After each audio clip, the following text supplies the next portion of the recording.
Okay, here we are, folks, with Gary Roy, who is a member of the Save Our Survivors of Iwo Jima. Support our survivors of Iwo Jima. And we're at the Flag Day Memorial Remembrance at the Iwo Jima Memorial in New Britain, Connecticut. And as people drive down the road, they notice the memorial up here, but it's unavoidable to miss all these many flags that surround the memorial. How many flags are there, and what is their significance? What do they represent? Well, you know that there's 100 flags, and each one represents one of the men from Connecticut who died during the Battle of Iwo Jima. And the survivors unveiled this park in 1995, and they always wanted to have 100 flags here to represent those guys, and they really had a hard time. The fence we had back then was a chain link fence. They couldn't support them to that. They tried to put them in the ground with anchors, and they wouldn't last too long. So in 2010, we did a lot of work at the park, new fence, landscaping, sprinkler system. One day my wife and I were here, and she says, "Go count the post on the fence." I said, "Okay." I come back, I counted 100. She says, "Well, that means something." So we said, let's put the flags on the fence. And it's worked out wonderful for us. It's been 6 years now. We've really had very little problems with them. So each one, just about all of them have a little plaque underneath them that tells you who the man is and who sponsored it. Now, the really good project that we've had, CCSU, a history teacher over there, has been helping us out. Every year she comes over, we meet with her class, we talk about the memorial, who built it, why it's here, who runs it, and they adopt about 20 or 25 of the 100 men, and they do research about it. And this is something that we've always said we wanted to do, but we never had the time. So they laminate them, we put them on a backing board, and we put some Velcro on them, and we attach them during events. This one here, this gentleman here was an orphan. And he was in the Seabees in World War II. He died on Iwo Jima, and he had no family. So my wife was here one day, and a woman stopped by, and she was talking to her, very nice lady. I think she was kind of looking for a place for her father's ashes. And my wife started talking about this gentleman here being an orphan, because she said her father was a Seabee. So they walked over here, and she dug a hole. Put some ashes in, put a little rock on it, and says Dad. And she said she really couldn't think of a better place. Her father was a Seabee during World War II. This gentleman here is a Seabee, didn't have any family. So she's really kind of helping this guy out in a way, his memory. She comes here and she puts flags, she puts candles here. She really, flowers. It's really a great feeling to see that somebody wanted this spot so important to a family member. And we've had other ashes spread here among the property. We've done memorial services for some of the guys who passed away. And that's kind of what the park was built for. It represents all the branches of the service, of course. They all had something to do with Iwo Jima. But if you look at these flags and you read this, you got a face to the flag, a face to the name. It personalizes it. Yeah, so much more. Whenever you can put a face and a write-up about something with something, whether it be a uniform or a flag that flies in memory of him who's dead, it means so much more to people. They learn so much more by it. They'll take this home with them, they'll remember this, and they might be from the same town, or they might know somebody from that town. This gentleman, Robert Alfred Gere, what town was he from? He was from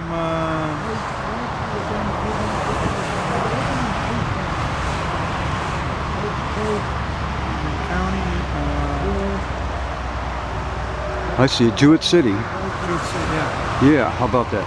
London County.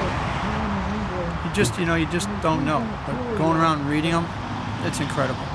It's incredible. You're learning so much. And they have these flags up every year. It means so much to honor these guys with a flag flying. And the young man had no family to remember him. I heard he was an orphan. That's what the story was. Now, my understanding is that there were a number of casualties during the Second World War that wiped out entire families, brothers. Pretty close, yeah. And because back then, all the brothers couldn't go into war, and some of them didn't come home. And if you lose, 2 or 3 of your sons in a war, you're losing a lot of part of your history right there, part of your family. I think they've changed that now, haven't they? Yeah, I don't think they it's don't allowed. allow If the there's last surviving family member to go to war. I think if there's 2 sons, only one's allowed to go in or something like that. I'm not exactly sure. But even like for Normandy, if you go down to Bedford, Virginia, I think they had something like, I think it was 19 young men from that one town went in, and only a few came back. Wow. So that was quite a loss. Now, the story Saving Private Ryan is based on that concept, is it not? They go I believe so. to rescue the last surviving family member, I believe so. Private Ryan. You know, a lot of the movies that they make, even the ones about Iwo Jima, there was a movie made back in, I believe it was the 50s with John Wayne in it, Sands from Iwo Jima. Yes. And we played that at the Newington Town Hall about 5 years ago, and it came with the interviews. And it was interviewed with John Wayne's son. John Wayne didn't want to do the movie.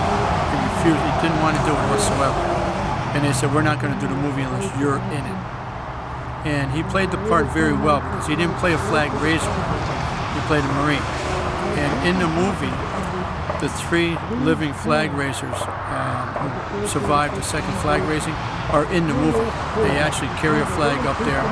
And it was told that the flag that they were carrying was one of the original flags that they raised on Mount Suribachi in '45. I did not know that. So that's fascinating. the movie has so much history to it that many people didn't know.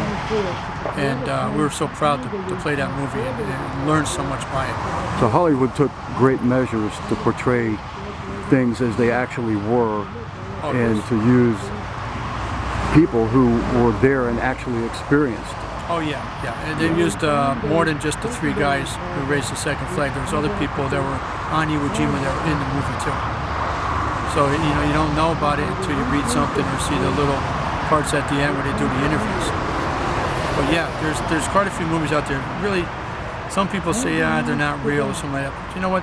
Most of the movies that they've been making about different battles or about people in the battles or families, a lot of it is really good movies. You just got to learn from the movie, and sometimes they exaggerate a little bit, but basically the movies are really good to watch and learn from. Yeah, they have to have an interesting storyline. Well, Audie Murphy was one. Audie Murphy was a little guy. No branch of service would take him. Finally, the Army took him.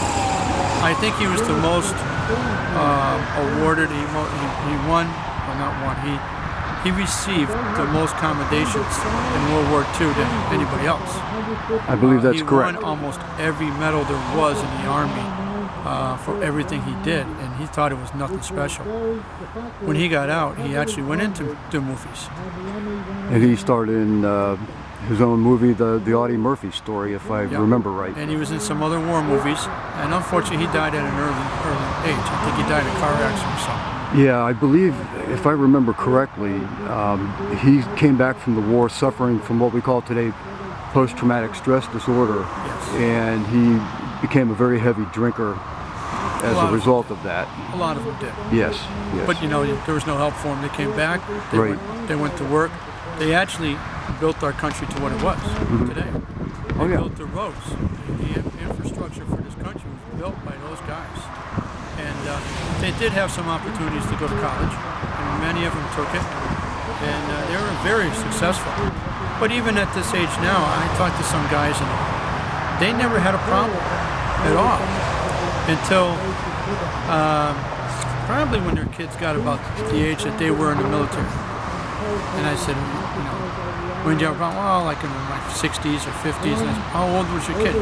Like 21, 22. I said, well, about your age, right? He goes, when you're in the military? Yeah. And I think unconsciously that started bringing stuff back to them. And we still have survivors who have nasty nightmares. Oh, sure. What they've seen, I don't know about all the battles. I've just learned a lot about Iwo Jima. But what they've seen by the men who were captured and dragged into tunnels and caves. You know, a guy going there later and finding bodies, or the guy next to you being shot in the head. You can be talking to him 1 minute, next minute he's gone.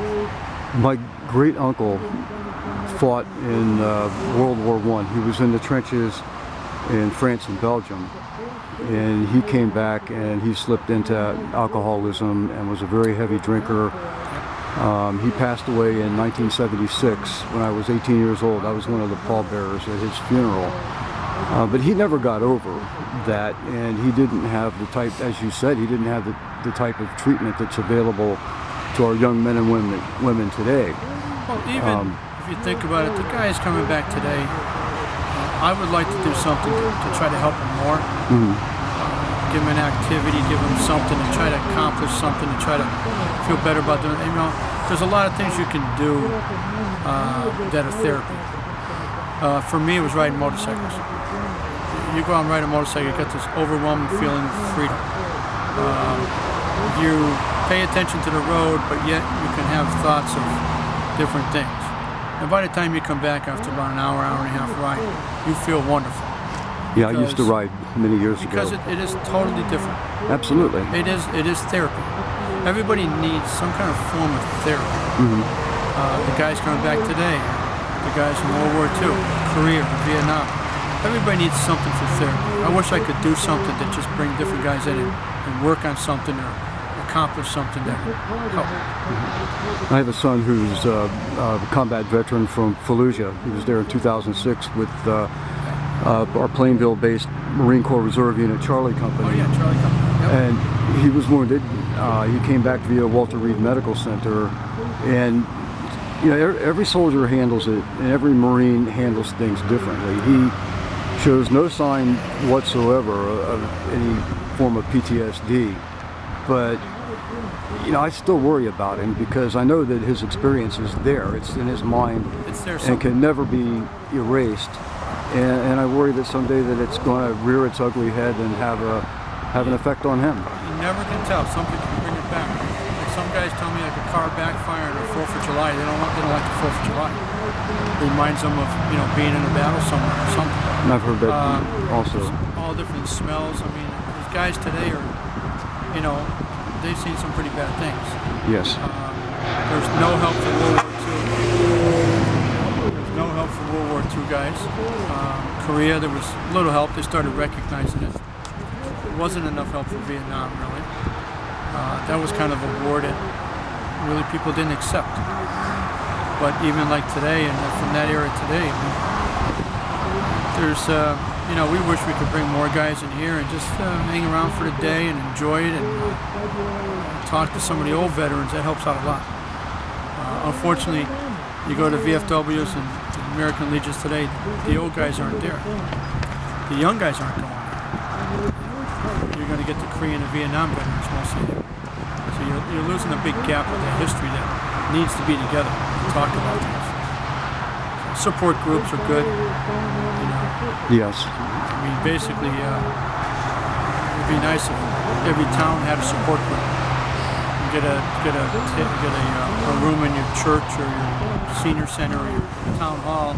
Just have an open support group at night. Just talk about things. Sure, every town has survivors of one conflict or war or another. Yeah, and you know what? It's not as though you're trying to heal them. You can't heal them. No. The only thing you can do is help them bring up topics that are locked in.